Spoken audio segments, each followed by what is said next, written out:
明初，明太祖禁止宦官讀書，但係明成祖因為喺靖難之變中得到宦官嘅協助而取得帝位，即位之後就寵信宦官，委以重任，俾佢哋出使、監軍、收稅，甚至掌管東廠。呢個時候就已經開始教宦官識字。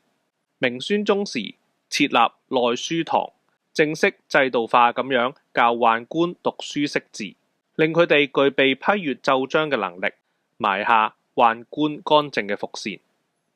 明太祖廢相之後，由皇帝總攬軍政大權，但係明中葉後嘅君主好多都唔理朝政，又冇丞相輔助，往往將政事就交由宦官處理。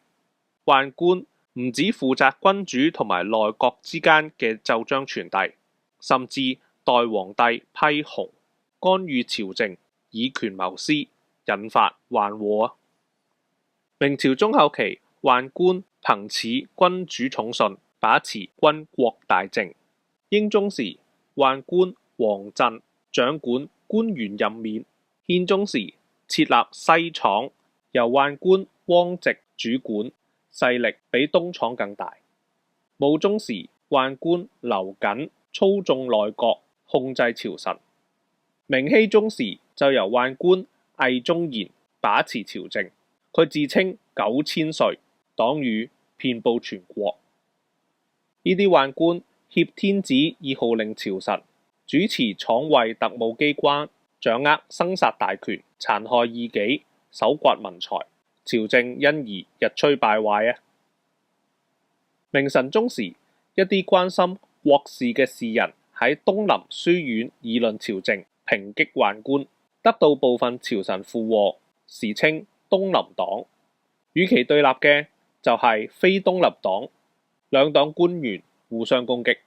明熹宗時，掌權宦官魏忠賢介入黨爭，大興黨獄，對東林黨人加以迫害。明思宗即位之後，雖然處死咗魏忠賢，但係又寵信另一批宦官，黨爭持續不息，朝政更為不堪啊！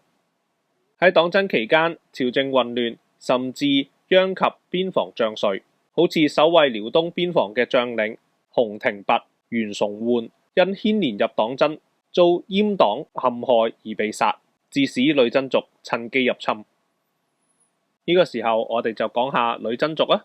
明朝末年，東北女真建州部首領努爾哈赤統一咗女真各部落。喺公元1616年，明神宗時期，努爾哈赤建立金國，史稱後金，並且起兵攻明，奪取瀋陽、遼陽等地。去到明熹宗時期，努爾哈赤喺寧遠之戰被明軍守將袁崇煥用火炮擊傷而死，佢嘅仔皇太極繼位。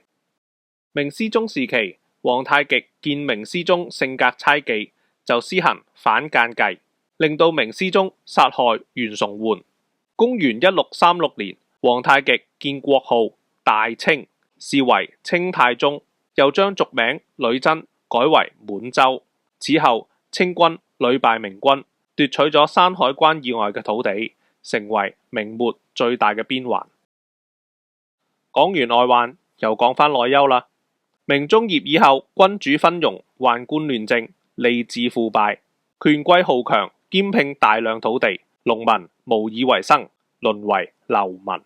朝廷要應付後金嘅戰事同埋民變，軍費開支浩大，於是加重賦稅，又扣減軍餉同埋財泰役卒，令到軍民大為不滿。加上明末天災頻仍，朝廷賑災不力，最終喺明思宗時期釀成大規模民變。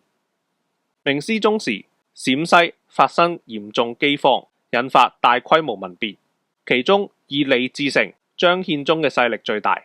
李自成自稱廠王，喺雙樂山起兵攻陷西安，建立大順政權。張獻忠就喺九宮山起兵，最終佔領四川，建國號大西。公元1644年，李自成率兵攻入北京，宦官曹化純開城門投降，明思宗就喺煤山自殺，明朝覆亡。